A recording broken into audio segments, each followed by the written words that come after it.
Hey guys, in this video, I will show you how to transfer USDT from Binance to stake. Alright, so let's begin with the video. For that, first of all, you need to launch stake.com. And over here you just have to make sure that you are logged in into your account. Now here in the top you will be able to see your available balance. And in order to transfer USDT, you first have to tap on this drop-down button. And from the given currencies, you need to make sure that USDT is selected. Now in the second step, tap on the wallet icon, and here you just have to tap on deposit. Then it will show you the QR code as well as the deposit address.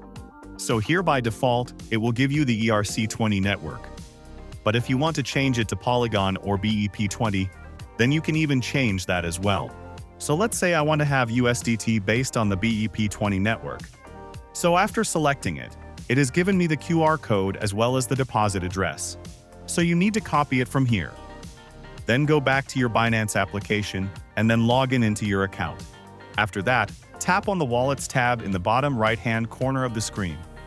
And here you need to tap on Spot and select USDT. After that, tap on the Withdrawal option and select Send via Crypto Network. Now here you need to paste the address that we have just copied from Stake. After that, in the network, select the same network that we have selected in Stake. So you need to select that. Then in the withdrawal amount, enter the amount of USDT that you want to withdraw. And this way you will be able to transfer USDT from Binance to Stake. And you can use this USDT in order to join into the pools and the games on Stake. So that's basically how you can transfer USDT from Binance to Stake. So that's all for this video. Consider subscribing if you find it helpful. And I'll catch you in the next one. Thanks.